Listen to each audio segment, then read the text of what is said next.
Votre pouce, quel phénomène! Il vous fait voyager sans limite et fait bouger ceux qui n'avancent pas assez vite. Il vous fait tuer le temps et des monstres bien flippants.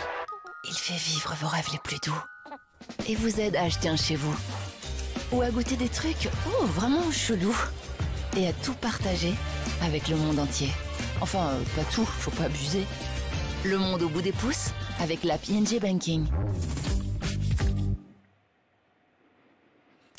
Bonjour et bienvenue dans ce webinaire un tout petit peu différent parce que nous allons vous montrer ce qui se passe de l'autre côté de la fraude, le côté des fraudeurs.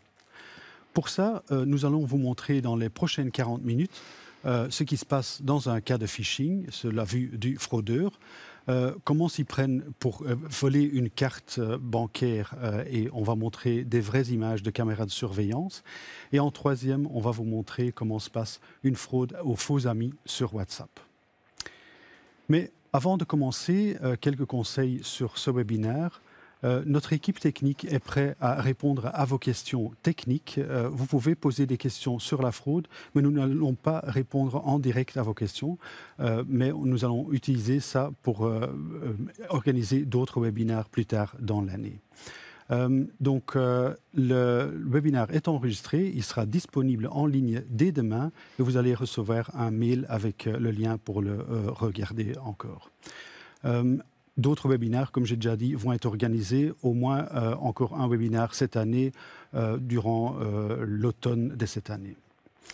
Mais donc, entrons maintenant dans le vif du sujet. J'ai ici l'expert Alexandre avec moi. Bonjour Alexandre. Bonjour Dany. Est-ce que tu peux nous expliquer comment se passe le phishing? Oui, alors absolument. On va maintenant voir un petit peu ce qui se passe, et c'est ce qu'on vous a promis, du côté de la victime, mais aussi du côté du fraudeur. Comment le fraudeur va manipuler sa victime. Et il faut savoir que pour le phishing, finalement, on va avoir 3 étapes, j'ai envie de dire. La première étape, c'est l'urgence, c'est-à-dire que le fraudeur va devoir attraper sa victime. Je suis devant mon texte. La deuxième, c'est qu'il va essayer d'obtenir la participation de la victime, finalement, pour sa collaboration, pour pouvoir rentrer dans son PC Banking. Et finalement, il va aller voler l'argent. Donc on va voir ces 3 étapes, on va aller voir un petit peu plus en détail comment ça se passe en réalité dans des cas de fraude. On va le faire, on va essayer de le faire de manière un petit peu ludique, en commençant par voir comment est-ce que comment le fraudeur va attraper sa victime, ça c'est la première chose. Alors il va le faire par un SMS, on envoie ici différents SMS, on voit celui d'Itsme, on voit celui de BipostNL, il y en a aussi un d'ING. On voit effectivement un petit peu plus de phishing par SMS aujourd'hui qu'il y a quelques années.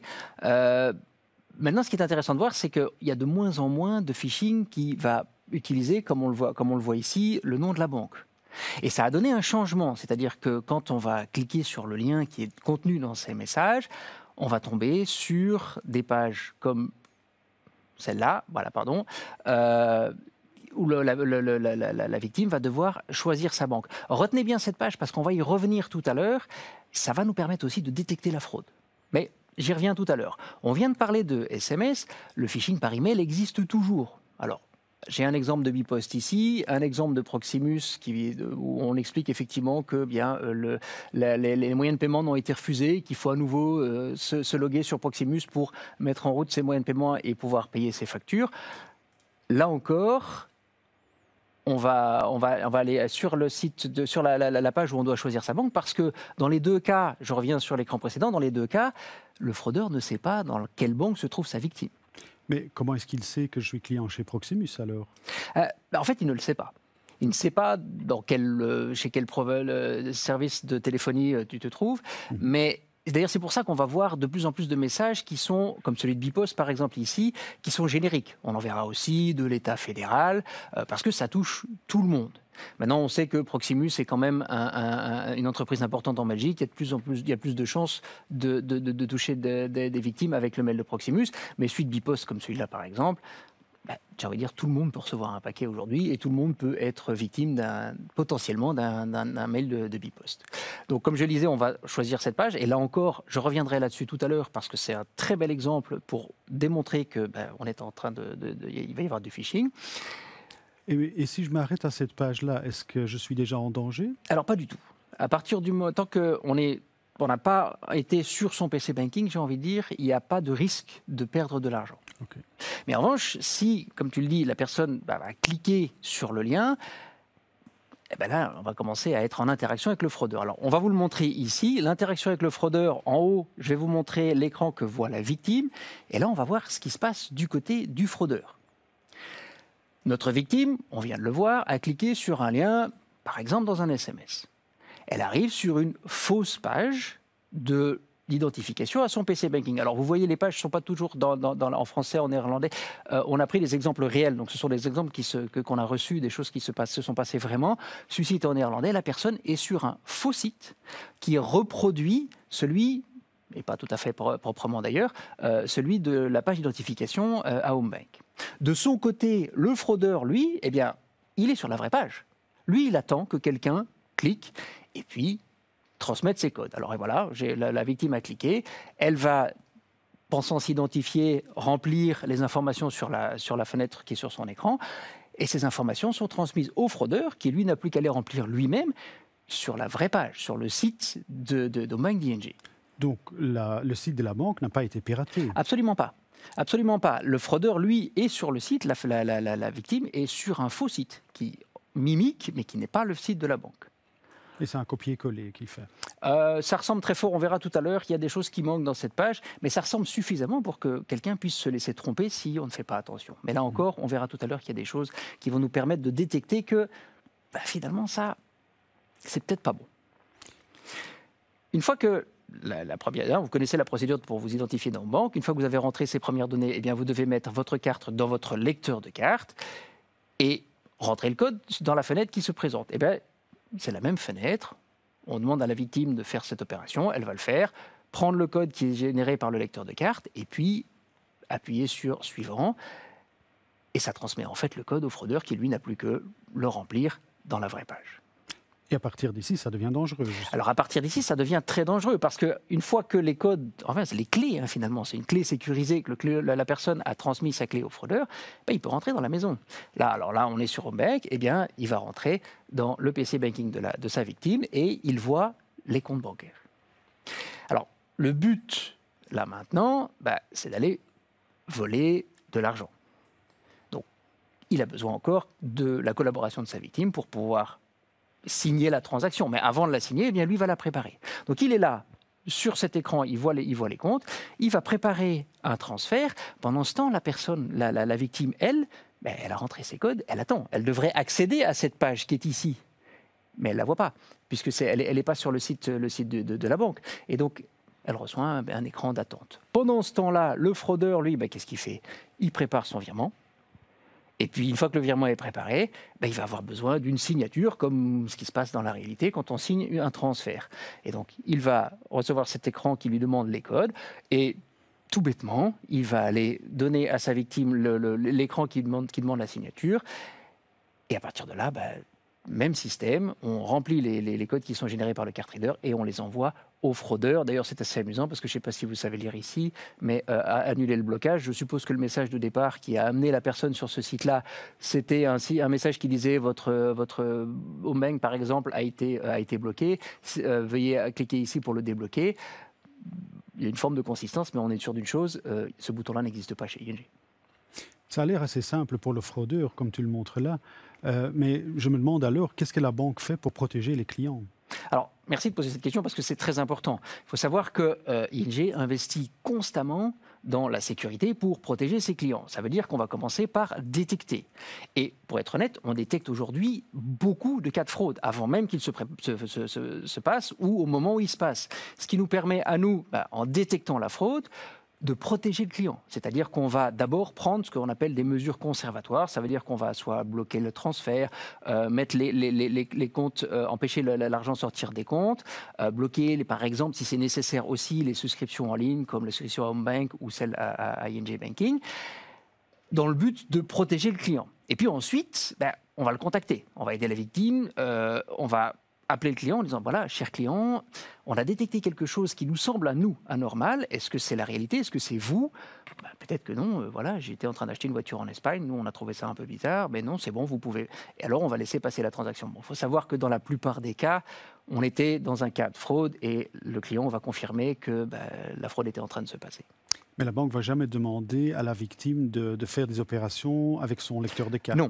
Alors non, et c'est très important de le mentionner parce qu'on a vu des cas de fraude aussi où les fraudeurs se faisaient passer pour la banque en disant, voilà, on a détecté quelque chose sur vos comptes, vous devez transférer votre argent. Alors ils appellent ça un compte sécurisé, ce qui est un petit peu ironique parce que dans la banque, il n'y a pas de compte plus sécurisé qu'un autre. Tous les comptes sont sécurisés par défaut, par essence.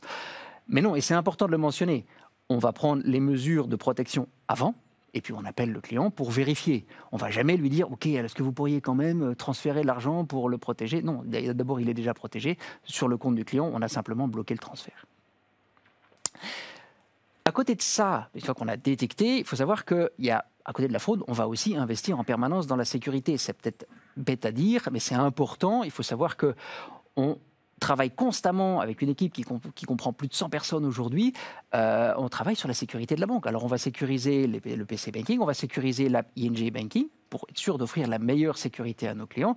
Ça fait partie de notre travail aujourd'hui d'offrir de la sécurité à notre client. On va aussi les informer. Le webinaire que vous suivez maintenant est le meilleur exemple de ce qu'on peut faire pour vous informer, pour expliquer comment la fraude se passe, parce qu'on va y revenir dans une seconde. Il y a des choses qu'il faut savoir pour se protéger.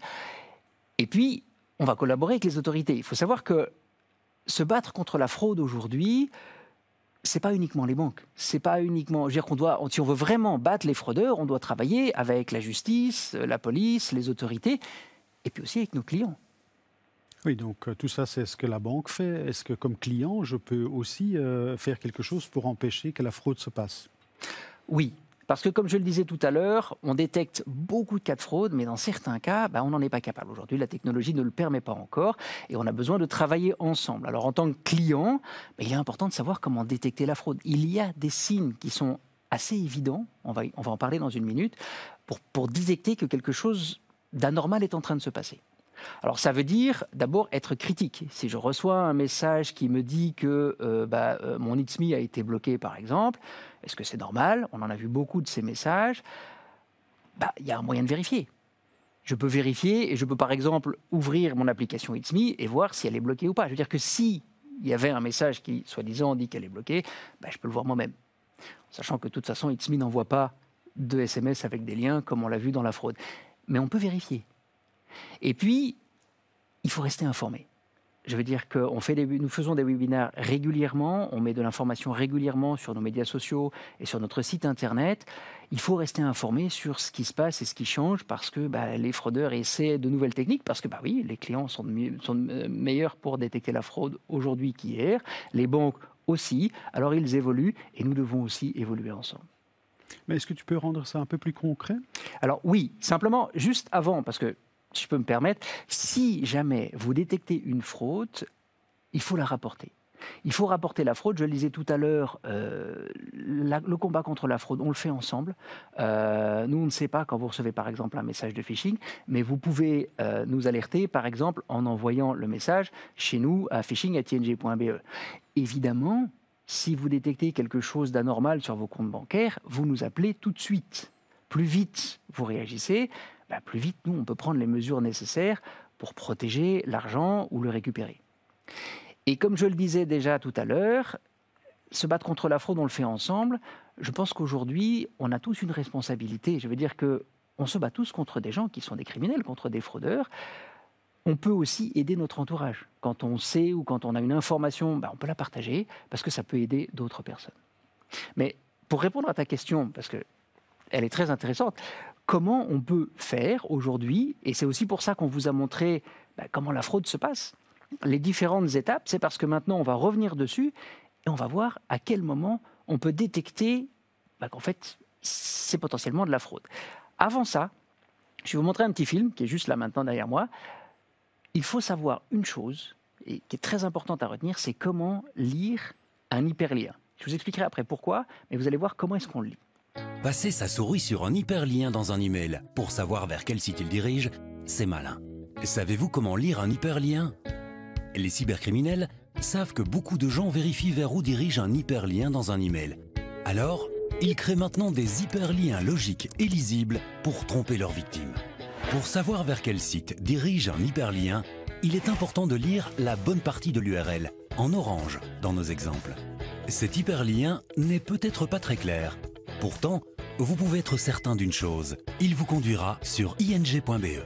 Cet hyperlien est lisible et il a l'air de pointer vers la page de login de Homebank d'ING. Par contre, le site sur lequel il vous dirige est bank.be. Ce n'est pas le site d'ING Belgique et c'est donc un lien frauduleux. Rappelez-vous, la partie importante dans un hyperlien est celle juste avant le premier slash, sans compter le https://. C'est en fait le site vers lequel pointe l'hyperlien. Alors, on l'a vu, comment lire un hyperlien. D'ailleurs, typiquement, voilà, vous pouvez retrouver cette vidéo sur notre site internet avec une URL qui est facile à retenir et facile à taper, ing.be/URL. Mais si on l'applique ici, ce qu'on vient d'apprendre, eh bien, où va ce lien? Eh bien, on va chercher la première barre oblique qui se trouve ici. Et puis, on revient derrière pour vous trouver ce qui se passe juste avant. C'est le site .quelque chose, ing.be. Si vous n'êtes pas sûr d'où va le lien sur ce site, mais vous savez au moins que ce lien va vers ing.be. Savoir ça, ça permet de détecter la fraude qui nous est envoyée par message. Alors, prenons maintenant l'exemple de, on l'a vu tout à l'heure, de nos SMS ou de nos emails de phishing, par exemple.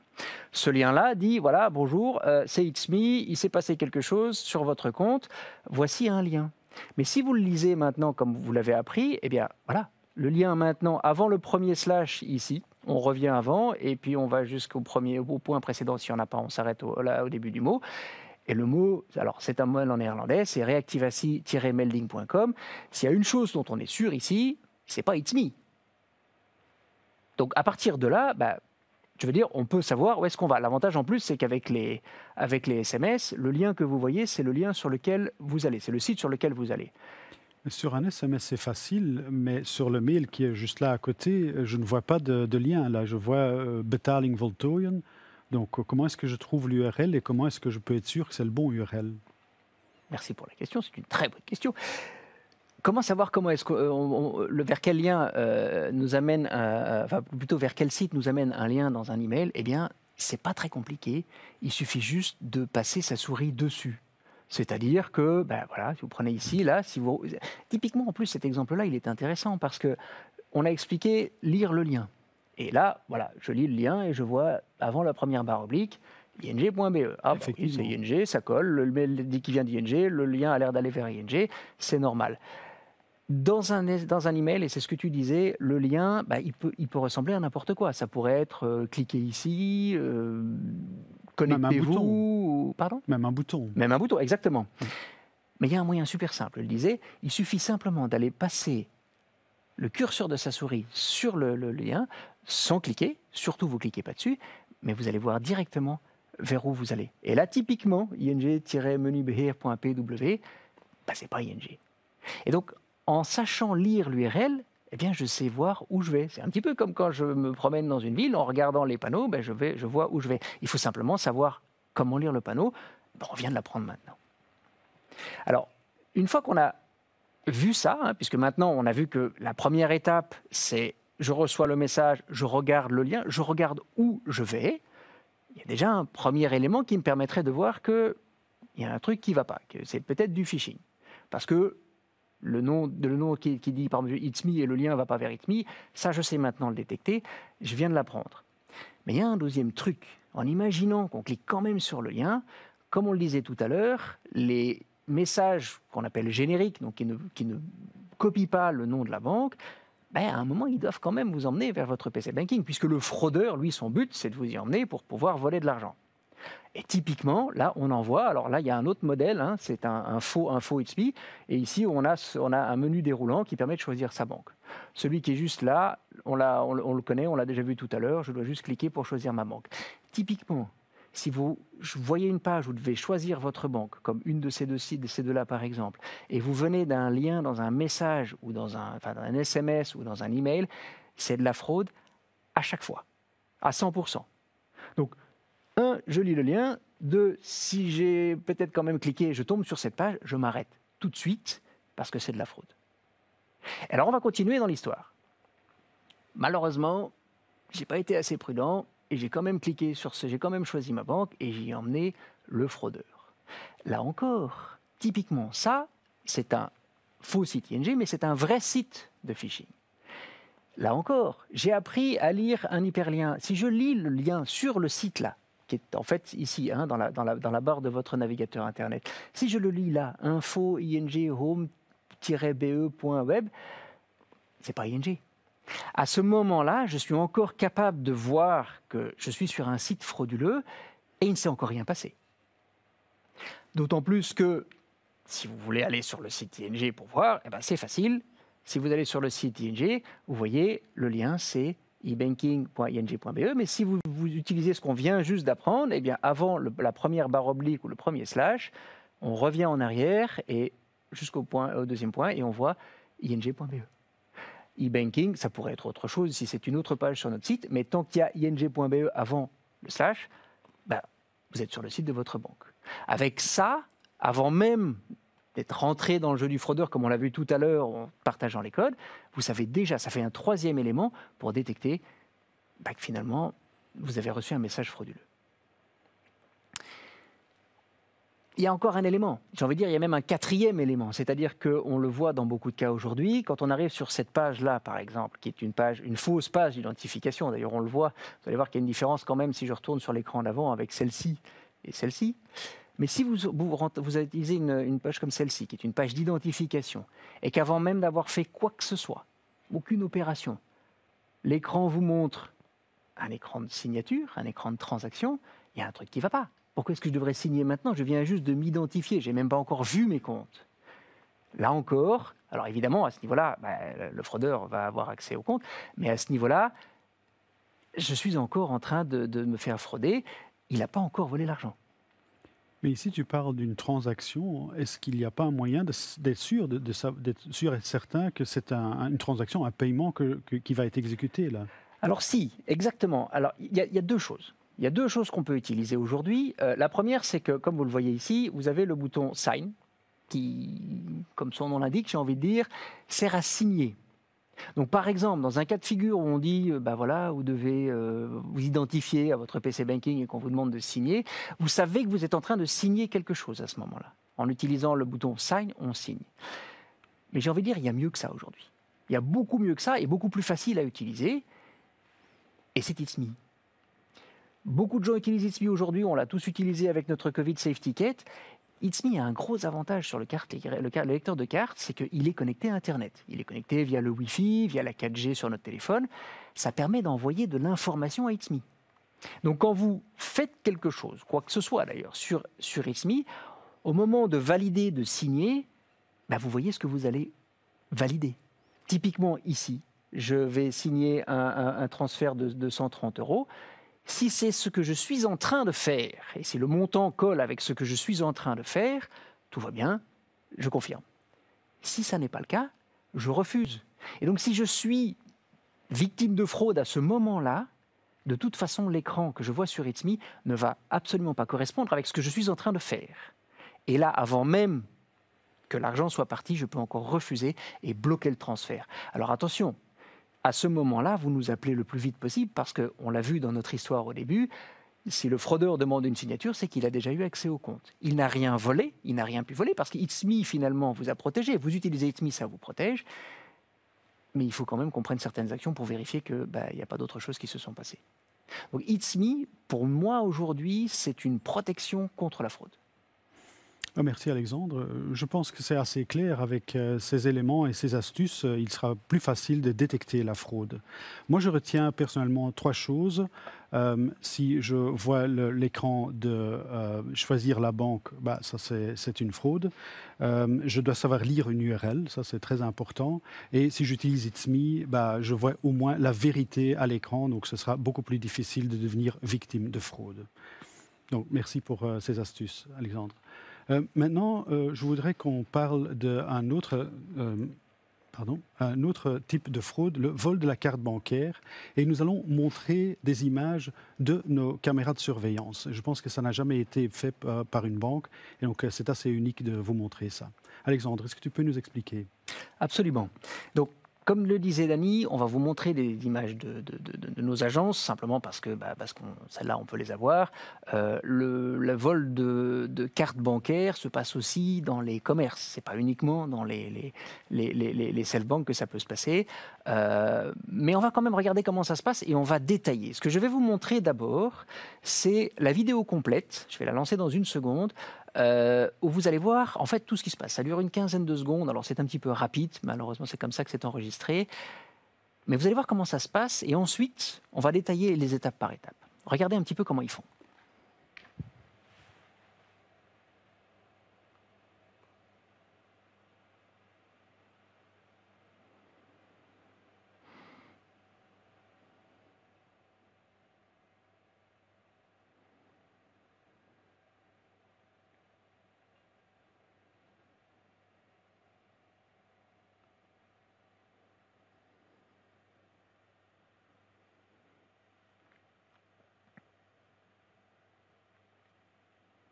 Alors, c'était silencieux, il n'y a pas de son, le son n'est pas enregistré par les caméras. J'ai vu beaucoup de manipulations, Alexandre, mais le vol de la carte, honnêtement, je ne l'ai pas vu. Je dois t'avouer que quand j'ai vu les images la première fois, moi-même, j'ai pas tout vu. Mais on va détailler. Il y a en fait 4 étapes. La première étape, c'est attirer l'attention de la victime et finalement gagner sa confiance. Et donc, revenons dessus. Alors, qu'est-ce qui se passe maintenant? Eh bien, une personne rentre dans une agence et va faire une opération, sans problème. Le fraudeur, lui, il arrive derrière. Et alors on le voit là, il est en train de préparer quelque chose. Et vous allez voir, il est en train de préparer un billet de 50 €. Et pourquoi est-ce qu'il prépare ce billet de 50 €? Parce que quand la personne part, il dit « Hé, monsieur, votre argent est resté dans la machine, là. » Alors la personne revient, dit « Mais qu'est-ce qui se passe, là? C'est pas mon argent, enfin, je ne sais pas, c'est pas normal. » Et alors le fraudeur lui fait « Écoutez, je ne sais pas, moi, j'ai juste vu l'argent sortir de la machine. Peut-être vous devriez vérifier. » Et il lui montre la machine pour emmener la personne à nouveau vers le self-bank. Il a gagné sa confiance. Il lui a rendu son argent, qui n'est pas le sien, mais il a quand même rendu son argent. La personne dit, bah oui, peut-être, il faudra quand même que je vérifie. Et elle va vérifier. Et donc, deuxième étape, eh bien, le fraudeur va amener la personne à mettre sa carte dans la machine, parce que maintenant, ce que lui veut faire, c'est regarder le code PIN. Et donc là, voilà, regardez, hop, il a mis la carte, ils vont faire un retrait juste pour voir si ça fonctionne, et la personne rentre son code PIN sous les yeux du fraudeur, qui est juste là. Le fraudeur a maintenant le code PIN en tête. Alors il le mémorise, il lui faut maintenant la carte. Et c'est là où il est très très fort. Et c'est là d'ailleurs que, moi je n'ai pas vu ça tout de suite, comment va-t-il arriver à voler la carte sous le nez de la personne qui est même devant lui? Eh bien vous allez voir comment il fait, parce qu'il est très bien préparé. Ils vont appuyer sur le bouton stop. Bah oui, l'opération est bon, je peux récupérer ma carte. Hop, j'arrête, la carte va sortir. Et au moment où elle sort, le fraudeur met son portefeuille à l'endroit où la carte sort et monte l'écran de l'autre côté. Et il dit, regardez par là, regardez par là. Est-ce que vous avez vu là dans l'autre carré? En fait, il est allé prendre la carte en mettant son portefeuille dessus pour que ça ne se voit pas. La personne n'a pas vu que sa carte a été attrapée par le fraudeur. Mais ok, mais maintenant, quoi? Eh oui, ma carte, je suis censé récupérer ma carte. Le fraudeur joue toujours la carte de la confiance. Il dit, écoutez, monsieur, je ne sais pas, je peux regarder, je vais mettre ma propre carte pour voir si ça fonctionne. Ah bah écoutez, oui, ça a l'air de fonctionner, il récupère sa carte, tout va bien, je pense que votre carte a été avalée par la machine. Et là, la victime pense qu'il n'a plus sa carte. Alors qu'est-ce qu'il va faire maintenant? Mon premier réflexe, c'est d'appeler Carte Stop. Ah, exactement. Le premier réflexe, et c'est un très bon réflexe, c'est-à-dire que si votre carte est avalée par la machine ou si vous la perdez, appelez Carte Stop tout de suite, préventivement, pour mettre la carte hors de danger si jamais quelqu'un venait à la récupérer. Mais le fraudeur est très bien organisé. Il sait ce qu'il va faire. Il sait ce qu'il doit faire pour empêcher ça. Parce qu'évidemment, si la personne appelle Carte Stop, la carte sera inutilisable. Et tout bêtement, il va lui donner son téléphone en lui disant, écoutez, moi, à votre place, j'appellerai Carte Stop, vaut mieux bloquer votre carte. Et en fait, il passe un complice à sa victime qui pense être en train de bloquer sa carte. À ce moment-là, Le fraudeur a le code PIN, il a la carte, et la personne qui vient de se faire voler sa carte a l'impression que tout va bien parce que sa carte a été bloquée. C'est incroyable.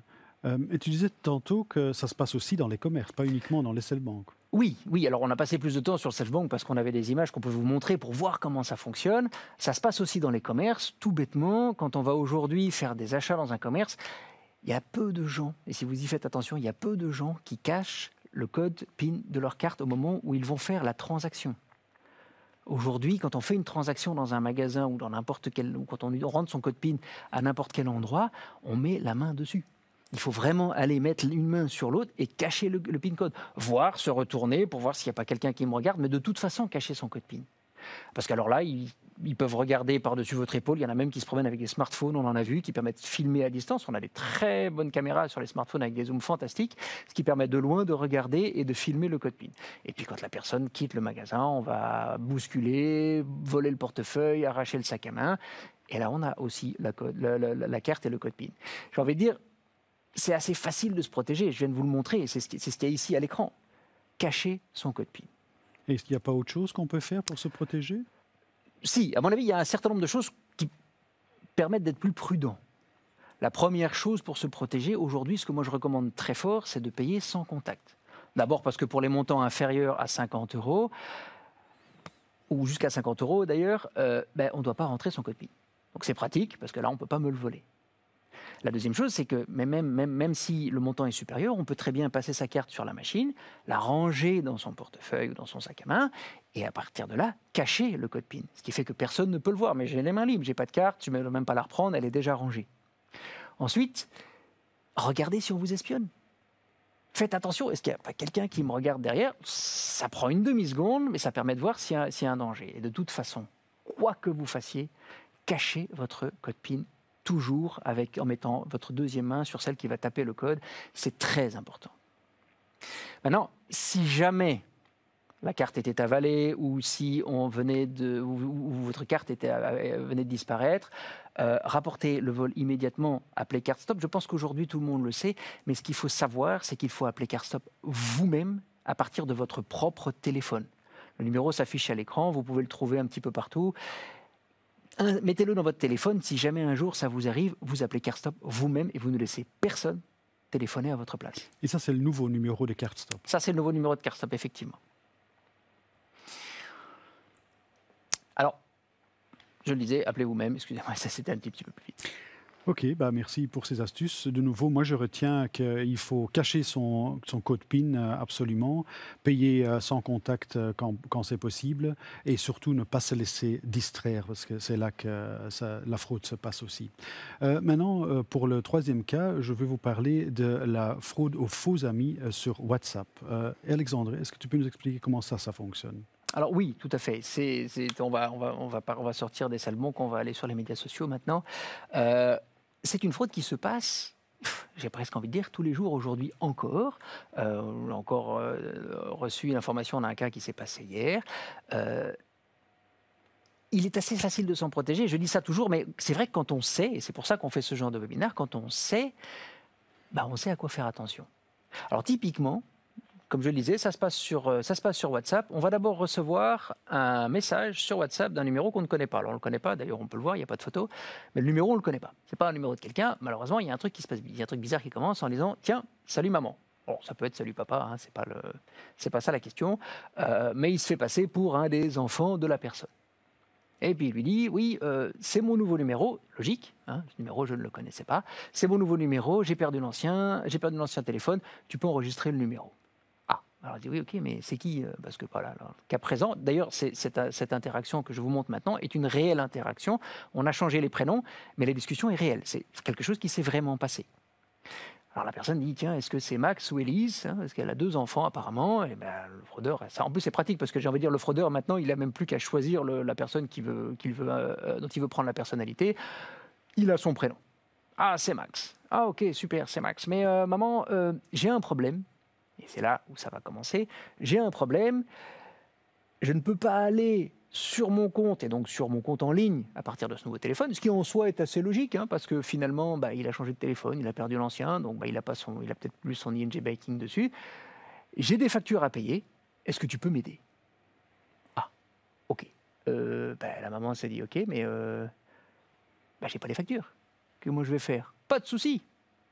Je te les envoie tout de suite. Et alors, il y a une première facture qui passe. On envoie la facture, il y a toutes les informations dessus dont on a besoin pour faire le paiement. Et puis, en général, il n'y a pas qu'une seule facture qui passe, je peux vous dire, en général, on envoie 2 ou 3. Et puis, les paiements sont effectués. Alors attention, quand même, pour être sûr que ce soit fait, il va dire « Oh, mais les paiements sont urgents. Est-ce que tu peux les faire maintenant ?» Oui, mais la maman, elle se dit « Mais non, mais attends, t'es gentil, c'est quoi cet argent-là? Pourquoi tu as besoin de ça ?» Elle s'inquiète, évidemment. Elle veut bien aider son fils, mais qu'est-ce qui se passe? Ah, il a une excuse toute trouvée. Oui, bien en fait, j'ai investi dans les bitcoins, hein, c'est très populaire aujourd'hui, et je dois payer maintenant. Est-ce que tu peux m'envoyer la preuve de paiement? Ah oui, parce que bon, le fraudeur, il veut savoir si sa fraude est en train de fonctionner. La maman qui s'est malheureusement laissée avoir dans la fraude lui dit d'accord, effectue les transferts, elle a même le droit à un petit mot doux, et je ne l'ai pas inventé celui-là parce qu'il a vraiment été, c'est vraiment ce que le fraudeur lui dit. Et à partir de là, les transferts sont faits. Alors sachez qu'en plus, ce genre de fraude, c'est très difficile à détecter, puisque une personne fait un paiement d'elle-même vers un compte, comme ça nous arrive tous les jours. Enfin, je peux très bien donner de l'argent à un ami ou acheter quelque chose sur Internet. Je fais moi-même le paiement. Tu disais au début que c'est assez facile de se protéger, donc je suppose que tu as quelques astuces pour nous maintenant. Oui, et je pense que vous l'avez vu. Je veux dire que dans ce que j'ai dit, il y a plusieurs éléments qui sont, comment dire, assez faciles à repérer. D'abord, le message d'un inconnu. Le message d'un numéro inconnu, ça veut juste dire qu'on parle à un inconnu. C'est pas parce que la discussion commence par « salut papa, salut maman » ou « j'en sais rien, salut c'est moi », on en a vu aussi, que ça change quand on ne sait pas à qui on parle. Donc, quand je reçois un message sur WhatsApp, et ça peut être d'ailleurs, ça peut aussi être sur Facebook Messenger ou sur un autre type de messagerie, quand je reçois un message d'un numéro que je ne connais pas, je parle à un inconnu. Point final. Ensuite, les demandes de paiement. Ça a l'air tout bête quand on voit les messages que je viens de vous montrer, mais typiquement, enfin, un peu de logique. Je veux dire, si un de mes enfants devait me demander de l'argent, il ne m'envoie pas un message par WhatsApp et des factures. Il m'appelle, il m'explique, il essaie de me convaincre. Parce qu'évidemment, je ne vais pas lui donner de l'argent comme ça, juste parce qu'il m'envoie un message sur WhatsApp. Une demande de virement sur WhatsApp, c'est suspect. Et ce n'est pas très logique. Et finalement, quand on va voir, on va voir ces signes, il y a aussi moyen j'ai presque envie de dire de jouer avec le fraudeur, mais en tout cas de tester, de vérifier. La première chose, voilà, si on a affaire à un numéro qu'on ne connaît pas, on appelle le numéro qu'on connaît. Typiquement, si c'est de la fraude, ça va être facile parce que la personne, le Max en question, c'est lui qui va décrocher. Et il va dire « Ah non, je t'ai rien demandé. Non, je suis occupé, je ne suis pas en train de t'envoyer des factures. » Non. Et hop.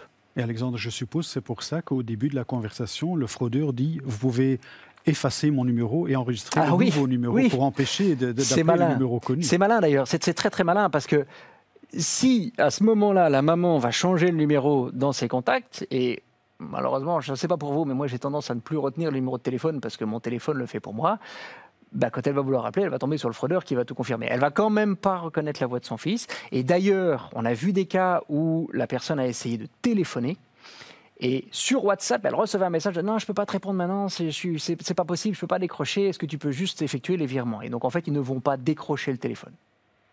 Donc appelez le numéro connu. De toute façon, vous allez tomber sur la bonne personne. Et en vrai dire, je ne vous le conseille pas, mais si vous veniez à appeler le numéro qui est inconnu, vous parlez quand même à un fraudeur, ce n'est pas à faire, mais de toute façon, il ne décrochera pas. Et puis, posez une question personnelle. Si c'est Max, en tant que maman, je sais que Max, je sais des choses sur Max que juste lui et moi savent. Posez une petite question comme ça, juste pour vérifier. Le fraudeur va essayer de tourner autour, il ne va jamais avoir la réponse. Donc ça, c'est une façon très très simple de détecter la fraude. Évidemment, si vous voyez que ça va pas, ou même si dès le départ, vous dites « Écoutez, c'est pas Max, je le sais très bien », je vous recommande, 1, de ne pas répondre, et 2, de bloquer ce numéro de téléphone. Aujourd'hui, c'est assez facile de bloquer un correspondant sur WhatsApp ou même dans toutes les applications pour éviter que la personne recommence à vous importuner. Voilà. Merci Alexandre. J'espère que les conseils de notre expert vont vous aider à mieux vous protéger contre la fraude et contre les tentatives de fraude. N'oubliez pas que ING est là pour vous aider. Donc, dès que vous constatez quelque chose d'anormal, contactez-nous. il est très important de le faire le plus vite possible parce que ça va très vite dans la fraude, on l'a vu. Donc le plus vite que nous puissions commencer nos actions, le mieux ce sera pour récupérer l'argent qui est toujours là. Donc contactez-nous sûrement. Il est très important, comme on a déjà dit, de rester informé. Et donc voici quelques liens très utiles que je veux partager avec vous. Le premier est donc les premiers c'est vraiment d'ING. Donc la première page ing.be/fraude raconte tout sur la fraude. On met cette page à jour régulièrement avec les nouvelles tactiques des fraudeurs, ce qu'ils font et comment se protéger. Donc très important. Nous avons aussi une page pour la sécurité informatique que vous voyez là. Donc www.ing.be/security ou sécurité. Qui va expliquer comment activer l'identification à plusieurs facteurs ou autres sujets pour protéger son téléphone, par exemple. Et vous pouvez aussi nous suivre sur Facebook. Nous postons régulièrement des conseils là et des astuces aussi pour se protéger. Comme on a déjà dit, rapporter la fraude est très importante. D'abord, si vous avez reçu un mail de phishing, même si vous n'avez pas cliqué dessus, ou un SMS de phishing, envoyez-le à phishing@ing.be. C'est important qu'il faut écrire correctement phishing. Malheureusement, ce n'est pas le plus simple, mais c'est phishing @ing.be. Et donc, c'est juste les mails de phishing que vous envoyez là. Très important. Et nous allons tout faire derrière pour arrêter le site. Et comme ça, il n'y a pas d'autres victimes qui peuvent tomber dans ce piège. Si vous avez un cas de fraude, s'il y a vraiment de l'argent, vous avez cliqué, vous avez partagé des codes éventuellement ou vous n'êtes pas sûr, contactez-nous au 02 464 60 02. Hyper important. Maintenant, aussi très important, on l'a déjà mentionné dans le webinaire précédent, mais l'app Safe on Web, c'est une app qui a été créée par l'État, qui a été lancée fin de l'année passée. Elle donne accès à Safe on Web, mais plus important encore, elle vous donne beaucoup de conseils, elle vous explique comment la fraude fonctionne. Aussi, chez ING, on va parler des fraudes qui concernent ING directement, évidemment. Safe on Web va aussi vous expliquer les mails de phishing de Proximus ou des NG ou autre chose. Donc, c'est très important de suivre ça. Cette app permet aussi de chercher sur Internet des traces d'intrusion dans votre réseau à la maison. Donc ce n'est pas un antivirus, ce n'est pas une protection sur votre réseau direct, mais il va chercher des informations sur votre réseau à la maison et ça peut aussi vous aider à vous protéger. C'est très important, l'app est gratuite et donc je vous conseille vraiment de l'installer et d'activer les notifications de l'app. Encore deux liens utiles. On a déjà parlé de l'app Safe on Web, mais effectivement, il y a aussi un site web derrière, le safeonweb.be, qui contient les mêmes informations que l'app donne, mais un peu plus facile à lire à votre aise derrière votre PC. Et il y a aussi le podcast. C'est le podcast personnel d'Alexandre qui s'appelle Le fraudeur, le hacker et vous, que vous pouvez trouver sur les différents plateformes de podcasting, mais également sur YouTube, Instagram, TikTok. Donc, très intéressant à suivre ça aussi.